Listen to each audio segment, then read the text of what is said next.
曾国，生日快乐！谢谢。然后你知道吧，我就觉得曾国这个人很神奇，他特别会长。你看他脸这么小啊，他该大的地方大，该小的地方小，就很会长的一个人。而且你知道，咱俩第一次说话，你一定不记得是什么时候了。而且就在你进团那一刻，我一直觉得你比我大。真哪？年龄。不是，我是年龄哪儿怎么年龄，我就不知道为什么，就我一直觉得你是94的，那你就不知道为什么，我就一直觉得你是我姐，然后而且我很服你，然后你知道咱俩第一次见面，你知道不是第一次说话是什么时候吗？啥时候啊？就泳装单。你知道以前他进来吧，我们就完全没有交集。你像平时你的生物钟和我的也不一样，对。然后咱们两个就根本没见过面。你在3，我在2。我们了解的都是也是跟他们一样，在微博上刷到你而已。然后呢，就是完全没有了解我。但是后来呢，我们就一起参加了泳装单。然后呢，当时呢，在飞机上的时候，我也不认识你，就咱俩也不熟啊。然后结果呢，就记得第一天我们要拍那个集体舞的时候啊，所有人穿着比基尼蒙着大背就出来了啊。然后结果我们就得蒙一下呀。每个人都披着那种就浴巾啊，或者穿那种浴袍啊，就那样的出来了。对。然后结果后来呢，我们大家就因为太晒了那阳光，然后他们就给我们搭了个棚，然后呢，我们就得所有人站在棚里等待一下子，等待他们那个就是弄。然后结果呢，后来我们就在那之后吧，然后说这会开拍了，我记得当时他就这样站着的，然后你夸一坨，然后我整个人是这样的，我震惊了，因为当时我们两个高度就是这样的。我当时呢，因为泳装呢，大家知道，穿着比基尼谁都不服谁的那种感觉，你知道吗？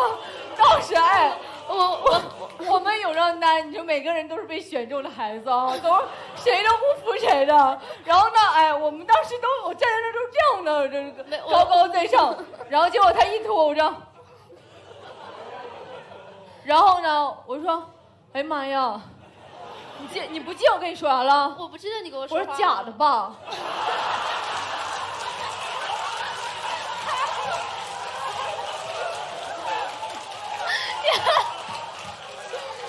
你不记得？你怎么还说过这种话？因为我当时我很质疑啊，同样都是一个性别的人，凭啥呀？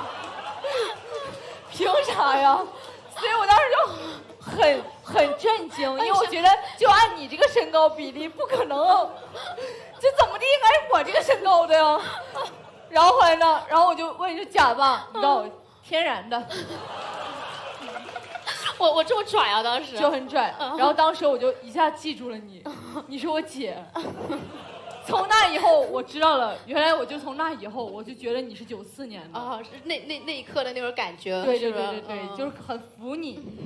然后你知道，而且吧，他又是那种，就他刚进来的时候吧，就那种萌萌的那种，就是我见着他的，给我第一印象就是那种很萌就没有穿比基尼的时候啊，然后就是很可爱、很萌那种。然后我就觉得说出来的话应该是你是这样的，就这样子的话，结果没想到一开口就是这样子的。前辈，对，姐，然后我就觉得啊，还是跟我一样有点反差感。